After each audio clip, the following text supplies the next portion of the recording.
آئیے ہم ایک بڑے اہم موضوع پر ایک مکالمہ پیش کرنے جا رہے ہیں۔ سمیر شمشیر محمد کیف، یہ ایک ایسا موضوع ہے کہ جس پر بہت محنت کی جاتی ہے، لیکن اس کے باوجود ہم تمام حضرات اس معاملے میں بہت پیچھے ہیں۔ کا موضوع ہے بچے نمازی اور دیندار کیسے بنے۔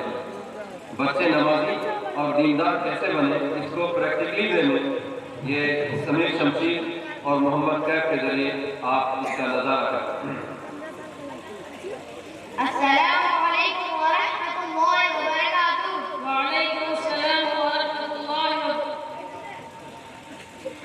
وعلیکم السلام ورحمۃ اللہ وبرکاتہ۔ ارے دوست، بہت پریشان دکھائی دے رہے ہو، کیا بات ہے؟ یار میں تم کو کیا بتاؤں اور کیا سناؤں، کچھ سمجھ ہی میں نہیں آ رہا ہے۔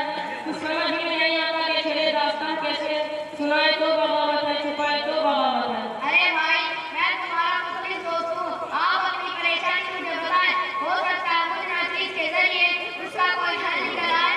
ارے یار، میری پریشانی یہ ہے کہ میرا لڑکا مجھے 15 سال کا ہو گیا ہے، لیکن وہ نماز نہیں پڑھتا اور روزہ بھی نہیں رکھتا۔ میں بہت کوشش کروں کہ وہ نمازی بن جائے، لیکن وہ نماز پڑھنے کی تیاری نہیں ہے اور نماز چھوڑنے کے اس کے پاس ہزار باتیں ہیں۔ حالانکہ میرے گھر کا ماحول ماشاءاللہ نمازی ہے، گھر کے سبھی افراد دادا کو چھوڑ کر نماز پڑھتے ہیں۔ آپ حضرات سنجیدگی سے بیٹھیں، راستے میں دشواری پیدا نہ کریں، برائے مہربانی راستہ چھوڑ کے رہیں۔ سختی اور پیار دونوں طریقے حضرت آپ کے ہیں، ہم حضرت کے ہیں۔ لیکن کامیابی نہیں ملی۔ اب آپ یہ بتائیں کہ میں اس کو کیسے نمازی بناؤں؟ ماشاء اللہ، آپ کی سوچ تو بہت اچھی ہے۔ اللہ تبارک و تعالی آپ کو اس کوشش میں کامیابی عطا فرمائے اور آپ کے لفظ جگر کو نمازی اور دیندار بنائے۔ آمین۔ اللہ تعالیٰ آپ کی دعا قبول فرمائے۔ سمیر بھائی، اپنے بچے کی طرف سے جو شکایت آپ کو ہے، اس میں آپ اکیلے نہیں ہیں، بلکہ بڑے بڑے اچھے گھرانوں کے بچوں کا یہی حال۔ سمیر بھائی، اپنے بچے کو نمازی اور نیک بنانے کے لیے چند باتوں پر عمل کرنے کی ضرورت ہے۔ اگر ہم نے ان باتوں پر عمل کیا تو انشاءاللہ ہمارا بچہ نمازی بنے گا، دیندار بنے گا۔ کیف بھائی، وہ ضروری باتیں ہمیں تو بتائیں، آپ کی بہت مہربانی ہوگی۔ سمیر بھائی، ان باتوں میں سے پہلی بات یہ ہے کہ ہمارا گھر دیندار اور بھائی ہے، بہت تسلیم کرتا ہے کہ بچہ اپنے بڑوں کے اچھے قدم پر چلتا ہے۔ ماں جب نماز پڑھتی ہے تو بچہ بھی مسلے پر سجدہ کرتا ہے۔ کیف بھائی، آپ کی یہ بات بالکل درست ہے۔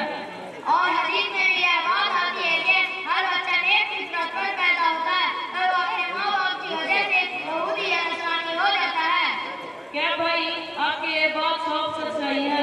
دوسری بات یہ ہے کہ ہمارے پاس پڑوس کا ماحول دیندار ہو، کیونکہ بچہ گھر سے نکل کر محلہ اور پڑوس کے بچوں میں کھیلے گا اور انہی کے اثرات لے کر وہ گھر واپس آئے گا، اور اگر ہمارا محلہ اور پڑوس میں دیندار ہے تو اس کا اثر لے کر آئے گا، اور اگر ہمارا محلہ اور پڑوس میں بے دینی ہے تو اس کا اثر اس میں ضرور آئیں گے۔ کیف بھائی، آپ نے بہت ہی تجربے کی بات بتائی ہے۔ اب دیکھو، ہمارے اس شہر میں ایک محلہ ہے جس کا نام جیون نگر ہے۔ اس محلے میں کوئی اچھا آدمی رہنا پسند نہیں کرتا۔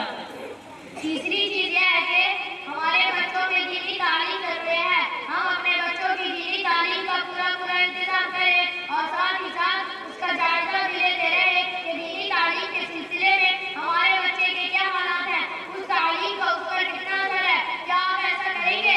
جی ہاں، ہم اس پر پوری عمل کریں گے انشاءاللہ۔ اور اسی کے ساتھ ہی ساتھ یہ بھی ضروری ہے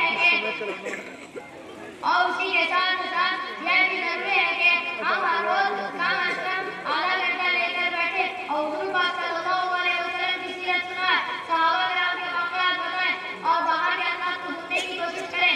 انشاءاللہ اس سے بہت فائدہ ہوگا۔ جی ہاں، انشاءاللہ ہم اس پر پوری کوشش کریں گے۔ چوتھی اور ضروری بات یہ ہے کہ پورے معاشرہ کو اسلامی بنانے کی کوشش کریں۔ اگر آپ اس طرح کوشش کریں گے تو انشاءاللہ آپ کی یہ کوشش بیکار نہیں جائے گی۔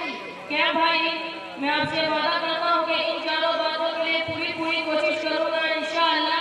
دراصل بات یہ ہے کہ ہم نے ان چیزوں پر توجہ نہیں دی۔ کیا بھائی،